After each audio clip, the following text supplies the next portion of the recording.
Muito bem, bom dia novamente. Vamos lá, né? Vamos estudar. Nós estamos dando continuidade então ao estudo do Novo Testamento, né? Do Evangelho de Mateus, na visão espírita. E nós estamos no capítulo 5 desse primeiro dos evangelhos, que é o Evangelho de Mateus, né? O tópico 6 contrastes na interpretação da lei, conforme o Haroldo Dutra Dias separou, né, didaticamente.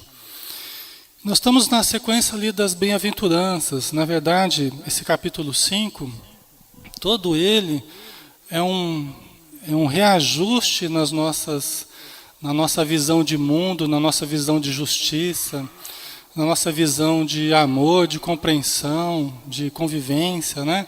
Todo o capítulo 5 aí é um cântico de renovação para a humanidade, né? Então a gente passou pelas bem-aventuranças, depois nós falamos a respeito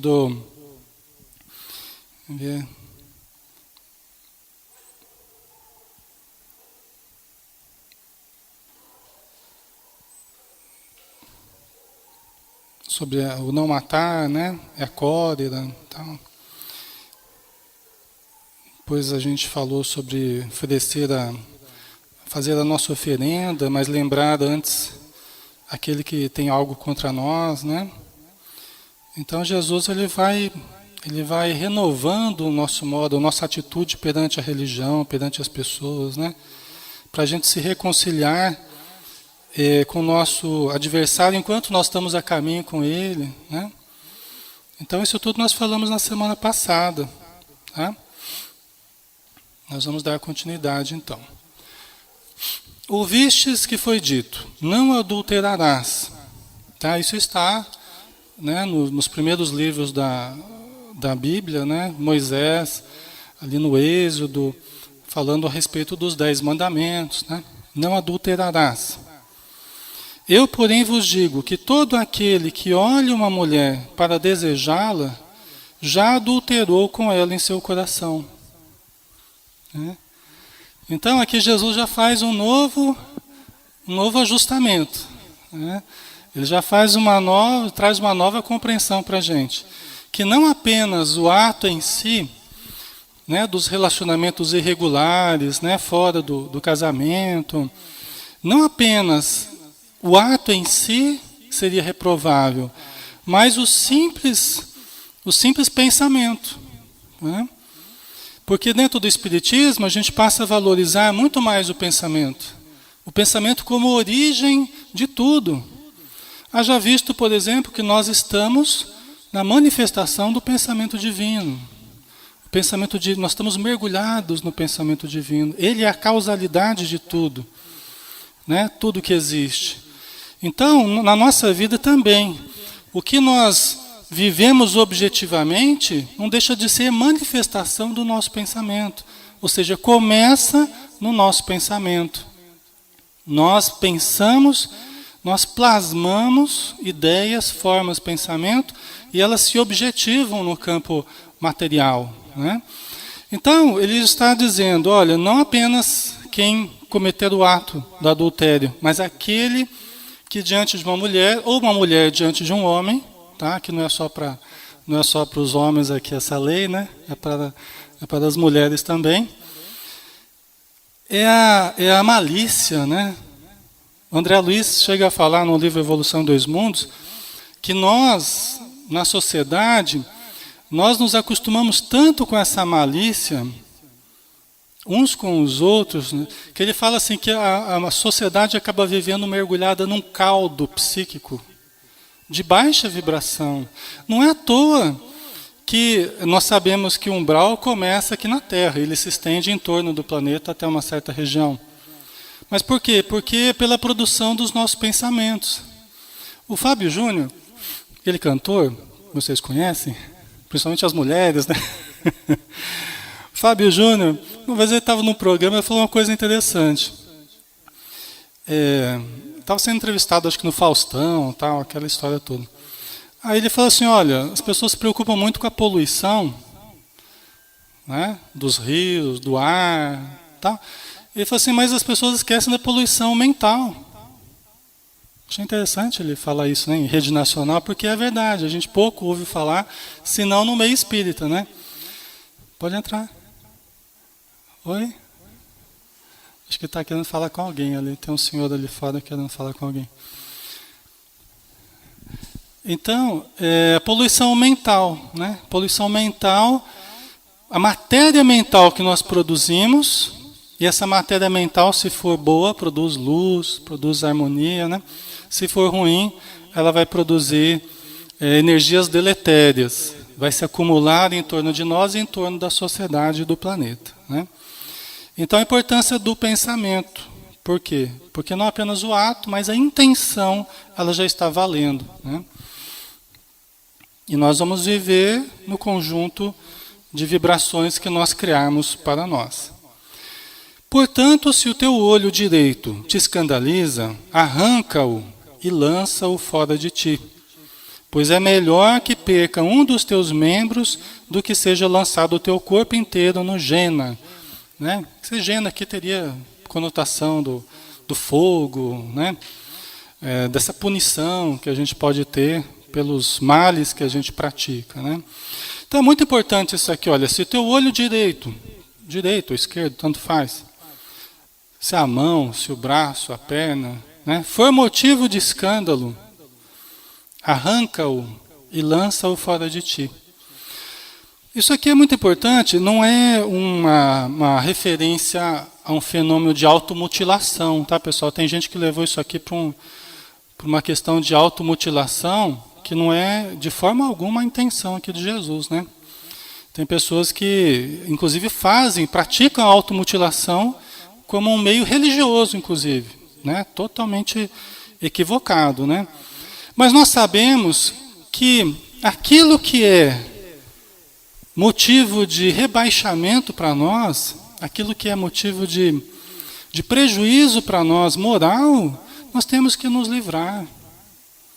Se um determinado hábito, se um determinado pensamento, um determinado modo de falar, uma determinada atitude, se é motivo de prejuízo para nós, enquanto espíritos imortais, nós temos que alijar de nós, tirar da nossa vida, né? Quantas vezes os espíritos falam que eles nos tratam, nos ajudam de todas as formas, e a gente chega aqui tão necessitado quanto antes. Entra semana, sai semana, e a gente aparece aqui tão necessitado quanto antes. Porque, na verdade, peraí que eu já passo para você aí nesse momentinho só. É porque, na verdade, nós não mudamos a nossa atitude, o nosso pensamento, né? Nós não alteramos ainda as nossas atitudes, né? Fala, Inês. Aqui tem um senhor que a hora que eu cheguei, ele pediu para avisar que quem é o dono do carro que está em frente ao portão dele, se dava para tirar, por favor.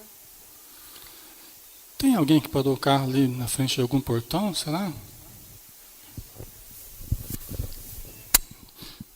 Só não podia ver, mãe, para mim lá, quem que tá... Você tem alguém lá que... Vê que carro que é. Só faltava o seu, meu, né? Oh, Jesus, né? Eu não lembro de ter parado na frente de algum portão, né? Só se fizeram um portão lá agora há pouco. Mas vai saber, né? Enfim. Agora está em expectativa, né? A gente quer saber. Peraí, vamos ver o portão. Agora fiquei curioso também. Olha, pai. É bom que vai chegando mais gente também. Não tem ninguém que não...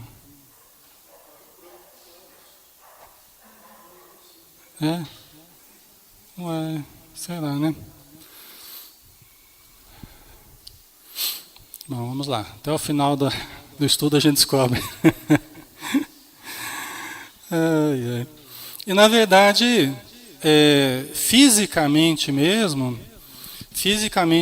é isso que acontece, né? Ao longo das encarnações.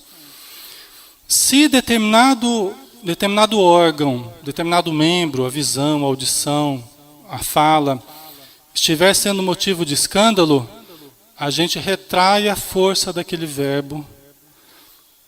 Verbo falar, verbo ouvir, verbo ver, verbo andar, verbo pensar. A gente retrai a força daquele verbo como um mecanismo de autoproteção. Nós temos esse mecanismo dentro da nossa estrutura psíquica. Nós retraímos para quê? Para que a parte não prejudique o todo. É sempre esse o pensamento. Então é preferível você perder um dos teus membros, então retrai a força daquele verbo. Quando vai plasmar um novo corpo, aquele verbo que foi mal conjugado no passado, ele se encontra retraído, até que nós aprendamos a lidar novamente com ele. Então a gente vem com uma limitação energética no nosso perispírito. Primeiro é na nossa consciência, depois no perispírito. E aí quando nós vamos plasmar o corpo, nós não temos a energia necessária para plasmar um membro de forma correta. Um olho de forma correta, as cordas vocais da forma correta.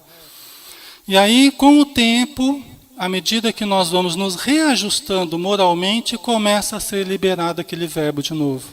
Aí a gente começa a exercitar aquele verbo de novo. Se começarmos a errar de novo, retrai de novo. Agora, se nós demonstrarmos que estamos começando já a falar o bem, a ouvir de maneira correta, né, a nos comportar de uma maneira mais harmônica, os nossos verbos vão sendo liberados. Eles vão sendo ativados. Né? Todos nós temos determinadas limitações, todos nós temos determinadas inibições, não temos? Todos nós temos determinados bloqueios em determinadas áreas. Um na área afetiva, outro para lidar com dinheiro, outro para lidar com o corpo, outro para lidar com sexo, outro para lidar... Cada um tem as suas dificuldades. Essas dificuldades são os pontos nevrálgicos, aqueles problemas que nós vivenciamos, que não soubemos conjugar da maneira correta. E hoje a gente vem com certos bloqueios, que de alguma forma eles nos protegem. É para nos proteger, para que a gente não continue se comprometendo, até que a gente aprenda a utilizá-los da forma equilibrada. Né? Por exemplo, se eu tenho gagueira, demonstra que eu comprometi de certo modo a minha fala. Então eu venho já desde cedo com gagueira, desenvolvo e tal. Eu, quando vou tratar alguém com esse problema, eu observo como que a pessoa lida com a fala. Não apenas o mecanismo da fala, mas como é que ela é com relação à fofoca, com relação à maledicência. Eu começo a observar para que não apenas comece a liberar a fala, mas senão eu começo a liberá-la para novos erros. Então eu já vou trabalhando a questão moral associada à fala para que ela possa ser liberada de maneira segura. Porque é um mecanismo protetor esse. Então a gente precisa tomar cuidado. Né? Ok, pessoal? Então, é uma lição simbólica, né? Mas que expressa grandes verdades e grandes necessidades. Eu acho que o Eduardo quer comentar. Fala, Eduardo. A gente poderia vir com alguma limitação, assim, por exemplo, eu venho com um problema de visão para mim aprender, para desenvolver outra coisa, para mim aprender a escutar, por exemplo. Pode ser um caso assim? Sim, sim. Inclusive a gente faz isso frequentemente, né, Eduardo? A gente acaba compensando certas fraquezas com outros ganhos, né? E esses ganhos, ao mesmo tempo que eles nos fazem valorizar mais aquilo que a gente não está tendo, né? Dá o tempo necessário para a gente se sensibilizar mais, para a gente ser mais humilde, né? Percebendo as fragilidades que a gente tem. Então é muito importante, às vezes uma surdez, uma cegueira, não é? Então tudo isso é bem válido. Tá? É um assunto bem interessante esse, viu, pessoal? Que nós não vamos aprofundar muito, mas, né? Aqui, se a tua mão direita te escandaliza, corta e lança de ti, pois é melhor que se perca um dos teus membros do que vá o teu corpo inteiro para o Jena, para o fogo, né, consumidor. Então essa é a ideia que ele reafirma da boa utilização. E sempre vejam que é sempre a importância do todo. É melhor que a parte sofra do que se perca o todo. É uma previdência da vida, né? Uma precaução da vida. Isso é muito importante. Que adianta a gente ganhar o mundo e perder a nossa alma, né? A gente ganhar o mundo inteiro e perder a nós mesmos, né? Então, aí continuando, foi dito, quem repudiar sua mulher, dê-lhe carta de divórcio. Então Jesus está colocando algumas coisas que foram ditas no Antigo Testamento e que era prática comum no entendimento dos judeus, mas ele está reformulando essas práticas.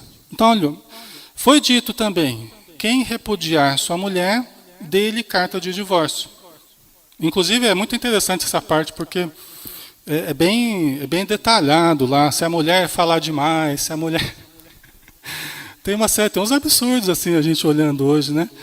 Mas está lá detalhado as causas que podem dar justificativa aí a essa carta de divórcio, né? Então, se o marido não estiver gostando da esposa, por alguma coisa que a esposa está fazendo, ele pode dar uma carta para ela e devolver para os pais dela. Isso no Antigo Testamento. Aí Jesus vai reformular esse conceito, né? Eu, porém, vos digo que todo aquele que repudiar sua mulher, exceto em razão de infidelidade, a faz adulterar. E quem se casa com a repudiada, comete adultério. Isso aqui é bastante complexo. É bastante complexo, tá? Então não tenhamos uma visão simplista, né, desse versículo, porque ele é bastante complexo. Nós vamos tentar abrir um pouquinho algumas nuances aí, mas não dá para a gente levar isso assim, ferro e fogo, né? Vamos extrair, contextualizando no nosso tempo, a nossa época, como é que a gente pode entender essa questão, né? Mas já é diferente, olha, eu porém vos digo que todo aquele que repudiar sua mulher, então quer se separar, quer repudiar, não gosta mais, não se afiniza mais, exceto em razão de infidelidade. Quer dizer, a esposa está tendo um comportamento irregular, tal. Então ele tá aceitando isso como uma justificativa, né? Se não for por essa justificativa, e você repudiar a sua esposa, você faz com que ela adultere, ou seja, você faz com que ela continue sentindo necessidades e vá buscar alguém, e vai encontrar alguém, e faz com que ela viva de uma maneira irregular, vamos dizer assim, conforme o que ele está dizendo aqui, tá? E quem casa com a mulher que foi repudiada, que estava procurando uma outra pessoa para se realizar, tal, no dizer de Jesus, também cometeria adultério, estaria entrando numa situação irregular. Tá? Veja bem, estou tentando interpretar o que Jesus falou. Vamos relativizar agora isso aí, né? A gente vê no Evangelho segundo o Espiritismo, por exemplo, que o casamento não é indissolúvel. Nós vemos no Evangelho segundo o Espiritismo, quando fala do divórcio, né, que o casamento não é indissolúvel.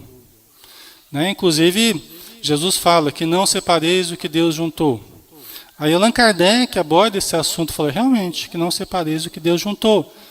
Mas é isso no concernente às leis divinas e não no concernente às leis sociais. Por quê? Porque nem sempre a lei social, o casamento como uma lei social, um contrato social, nem sempre está sendo expressão da lei divina. Kardec, inclusive, fala, Deus está onde está o amor. Deus está onde está o amor. Não é? Então, muitas vezes, Allan Kardec fala que nós reformulamos, através das escolhas, nós reformulamos coisas que já estavam, pessoas que já estavam separadas. Inclusive, às vezes, um quer matar o outro. Fala, mas não vou me separar de você até a morte. E você não vai se separar de mim até que a gente morra. É preferível separar do que um matar o outro.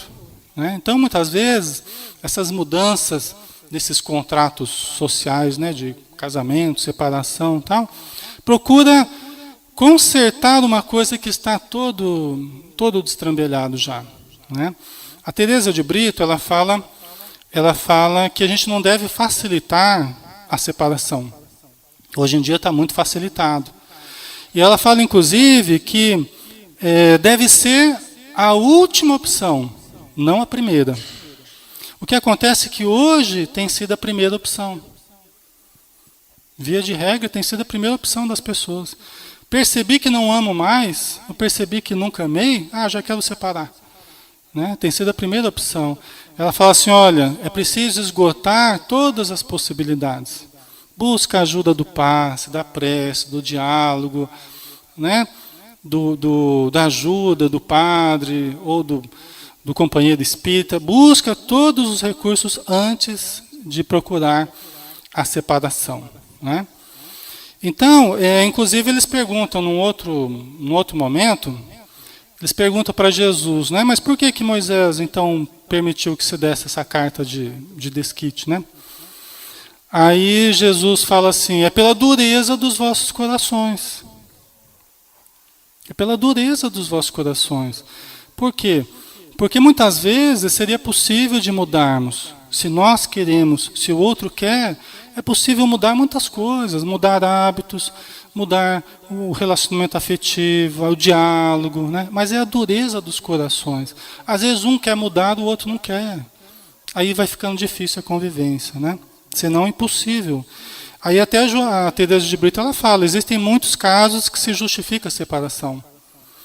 Né? De repente, determinados vícios que as pessoas cultivam e que tornam insustentável o relacionamento, casos de alienação mental, agressões físicas, tem muitos casos que justificam a separação. Tá? Então, não dá para a gente levar tão a ferro e fogo isso aqui. O que eu entendo por esse versículo de Jesus é que isso aqui é muito facilitado, a separação é muito facilitada. E a gente vem com uma programação de vida. A gente vem e o outro também, cada um de vocês vem com uma programação de vida. Aí eu saio da minha, daqui a pouco eu estou entrando na programação do outro. E o outro ia encontrar uma outra pessoa porque ele tinha uma programação com outra pessoa. Vocês percebem?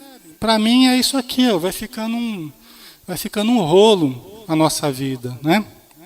Então é importante levar em consideração. Tem até um caso no livro Perante Deus, do Eric, né? Que a minha mãe escreveu, né?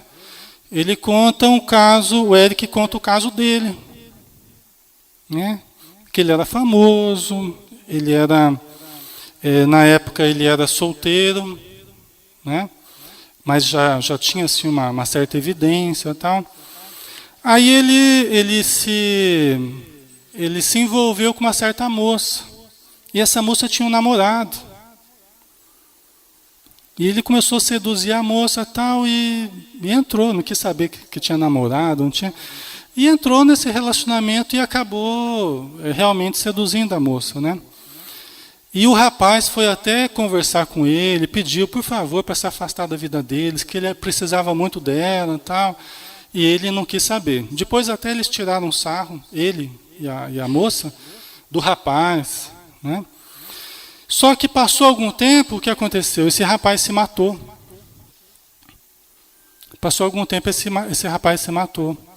E passou mais algum tempo ainda, a moça, ele acabou abandonando, porque aí perdeu a graça também, uma distância que acabou se criando, ele deixou a moça. A moça também acabou adoecendo e veio a morrer não muito tempo depois. E aí depois, o Eric, ele relembrando isso no plano espiritual, vendo numa regressão, ele ficou curioso de saber onde é que estavam esses dois. Porque era uma pessoa que ele tinha entrado num relacionamento, ele não era casado nada, mas ele tinha entrado num relacionamento que ele não pensou em nada, simplesmente no desejo dele, né? Ele acabou assumindo uma responsabilidade sobre os dois, né? Aí ele viu que, de certo modo, eles estavam sempre junto com ele. E que produziam nele um sentimento de angústia, de tristeza, que ele não sabia explicar. Ele viu que eles estavam, de certo modo, sempre em torno dele, os dois. E tem um certo momento, depois que ele casou, tal, que ele percebeu que ele não viu mais esses dois espíritos. Ele não viu mais esses dois espíritos. Aí o que acontece? Nasce uma filha e depois nasce um filho. Assim, mãe? Nasce uma filha, depois nasce um filho. né? E um filho com problema, inclusive, doentinho, teve que ser ajudado sempre desde pequeno, né? E aí ele fica sabendo, através do instrutor dele, que a filha e o filho que ele teve eram os dois lá. Era aquele casal que ele entrou no meio e que atrapalhou a vida deles, né? E que agora ele estava restituindo a oportunidade da vida. Muito bonita a história, né? Emocionante, assim, o Eric contando, né? Então, é isso, né? A gente vê também que sempre é possível reorganizar as coisas, sempre é possível reajustar, né? Como no caso do Eric. Mas veja quantos compromissos a gente assume pela irreflexão, né? Entrarmos no comportamento, na programação de outras pessoas, saindo do nosso compromisso e entrando na vida dos outros, né? Oi, pai. Acho que é muito delicado, né? As lesões afetivas, né? Que o Emmanuel fala. Oi, pai. E Alexandre, lembrando, você falando dessa parte de enfrentamento dos problemas que geram, até que dão as possibilidades para divorciar, desquitar, coisa assim, né? A doutrina espírita veio lançar, né? Principalmente você está mencionando o Emmanuel, né? Que muitas vezes aquele marido vicioso, aquela mulher viciosa e tal, né? era justamente a gente que levou para aquela situação no passado e aceitou agora vir para poder ajudar a gente que era responsável pela situação da pessoa, né? O Emmanuel que fala bem nisso aí, né? Aquela Leis de Amor, naquele livro Leis de Amor, ele trata bem disso aí, né? É verdade. O reflexo do passado, né? Às vezes um filho difícil, uma esposa difícil, um marido difícil, é aquela pessoa que nós ajudamos a tornar difícil, né? Isso eu acho assim que não justifica o suportar tudo, não justifica o ficar preso, às vezes até doentiamente, a um relacionamento que a pessoa não veja a saída, né? Eu acho que isso não pode justificar essa situação, né? Mas é um pensamento interessante para a gente suportar um pouco mais, para a gente buscar ajuda, para ter boa vontade, né, pai? Para tentar solucionar as coisas. Mas tem hora que também um só tentando solucionar e o outro não quer saber de nada, e o outro não ajuda também, tem hora que acaba levando todo mundo para o buraco, né? Então é hora que a gente tem que repensar também os vínculos, né, que a gente faz, né? Que a gente mantém, né? Ok, então, aí no versículo 33, outra vez ouvistes que foi dito aos antigos, não perjurarás, e pagarás o Senhor teus juramentos. Né? A gente faz uma... Deixa eu ver. Deixa eu terminar a sequência desse versículo, para a gente não perjurar, né? A gente vai pagar pelos nossos juramentos. Eu, porém, vos digo, para não jurar de modo algum, nem pelo céu, porque é o trono de Deus, nem pela terra, porque é o estrado dos seus pés, nem por Jerusalém, porque é a cidade do grande rei. Né? Nem jures pela tua cabeça, porque não podes tornar branco ou preto nem um fio de cabelo. Ah, se pudesse tornar branco ou preto. O pessoal ia jurar da cabeça aos pés, né? Né? Seja, porém, a vossa palavra sim, sim, não, não. O que excede disso é do mal, vem do maligno. Né? Então, pessoal, muito interessante isso, sem entrar em detalhes, né? Sem a gente se perder em detalhes. A importância do sim, sim, não, não, porque um dos mecanismos mais difíceis, um dos mecanismos de defesa mais difíceis que o nosso ego utiliza é o mecanismo da racionalização. A Joana de Ângeles diz que é o mais perigoso, é o da racionalização. O que é a racionalização? É quando a gente fica tentando justificar as coisas, os nossos erros para fazer parecer que são acertos. Não é? É quando a gente começa a tentar convencer os outros. Ah, por que eu não vim? Ah, não vim porque eu fico criando histórias, eu fico inventando situações que eu acabo acreditando, mas que são situações equivocadas, erradas, né? Não condiz com a verdade. Então, essa questão de jurar, eu juro que é verdade, eu juro que é verdade, né? Eu juro pela minha mãe morta atrás da porta. A gente inventa um monte de coisa para jurar, né? Só que isso tudo Fora do nosso sim, sim, não, não, é tudo bobagem, é tudo mecanismo de defesa do ego. É tudo racionalização. E quanto mais a pessoa está equivocada, mais ela fica se justificando. Não é? Fica contando mentira, fica inventando história. Então, isso é muito ruim, é muito prejudicial para nós, né? Seja a vossa palavra sim, sim, não, não. Emmanuel falou para o Chico assim: não se preocupe em se defender. Não se preocupe, não gaste tempo se defendendo. Não gaste tempo se defendendo. Se você está certo, se a tua consciência está em paz com o que você está fazendo, não fica tentando se defender. É vaidade, nós queremos que os outros nos vejam de forma sempre positiva. É vaidade nossa. Que todo mundo goste da gente, todo mundo acredite na gente, é pura vaidade nossa. Ah, mas a pessoa está me vendo de modo errado. Problema dela, não é problema meu. O meu problema é suportar que alguém me veja de forma errada. Não tem problema. Quem sabe ela está certa, né? Às vezes ela está certa e eu estou errado. Né? Mas o que procede disso, você falou, você tem certeza do que está falando? Fica tentando convencer, né? Justificar. Tudo que excede do sim, sim, não, não, provém do mal, provém do mecanismo de defesa do ego. Né? Só para a gente terminar, tem uma questão aqui do Emmanuel, já que a gente estava falando de casamento, separação, tal. No livro Vida e Sexo tem umas informações bem interessantes, tá? No capítulo 26. Ele fala assim, olha, se alguém vos parece cair sob enganos do sentimento, silenciai e esperai. Você está achando que alguém está caindo no engano do sentimento, e você está doido para meter o dedão lá, para falar alguma coisa, para criticar, silenciai e esperai. Se alguém se vos afigura tombar em delinquência por desvarios do coração, esperai e silenciai. Né? Você acha que alguém está a ponto de tombar e você acha que é você que vai salvar e tal. A gente precisa tomar muito cuidado com isso, viu, pessoal? A gente acaba se intrometendo indebitamente na vida das pessoas. Né? Sobretudo, compadeçamo-nos uns dos outros, porque, por enquanto, nenhum de nós consegue conhecer-se tão exatamente a ponto de saber hoje qual o tamanho da experiência afetiva que nos aguarda amanhã. Então a gente começa a julgar os outros, sabendo o que é certo para a vida do outro, o que é errado para a vida do outro, e dá palpite, tem que ser assim, tem que ser assado. Será que nós nos conhecemos? Será que nós conhecemos o tamanho dos problemas afetivos que nós vamos viver daqui a 1 ano, 5 anos, 10 anos? Nós não sabemos. Às vezes a pessoa fala assim, mas se fosse comigo, eu tinha feito assim, assim, assado. Será que tinha feito? A gente só vai se conhecendo ao longo da vida. Às vezes eu acho que eu sou forte para determinada coisa, eu só vou saber se eu sou forte mesmo se eu topar com aquela situação.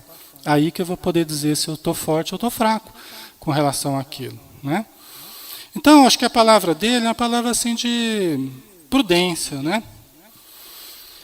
À vista disso, muitos de nossos erros imaginários no mundo, olha só, à vista disso, muitos de nossos erros imaginários, a gente imagina que a gente está errando no mundo, são caminhos certos para o bem. Ao passo que muitos de nossos acertos hipotéticos, a gente acha que está certo, que está tudo corretíssimo, né? São trilhas para o mal, de que nos desvencilharemos um dia. Olha que interessante. Às vezes, onde a gente acha que está tudo certo, é caminho certo para o erro. E às vezes, onde a gente acha que está tudo errado, é caminho para o acerto. Não é interessante? Não faz pelo menos a gente pensar um pouquinho mais antes da gente querer dar palpite, né? Faz a gente pelo menos ficar um pouquinho mais prudente nessa mania que a gente tem de achar que a gente sabe tudo, né? Eu acho que é muito, muito prudente, né? Pessoal, vamos dar uma paradinha aqui. Aí semana que vem a gente continua. Eu não quero me alongar demais para não ser cansativo, né? Hoje a gente falou aí sobre essas questões afetivas, né? Casamento, porque são importantes, né? Não dá para a gente simplesmente passar assim, como uma coisa muito simples, né? A gente só trouxe algumas reflexões. Mas vamos com o tempo trazer outras. Inclusive, esse assunto é tão importante que no capítulo 19, Jesus volta a falar a mesma coisa sobre essa questão do adultério. Ele volta a repetir de novo esses conceitos. Eu até não sabia disso, mas vendo aqui eu acabei percebendo que ele 2 vezes ele fala praticamente da mesma forma. Tá? Achei bem interessante. Tá? Ok, vamos dar uma paradinha então. Semana que vem a gente retoma.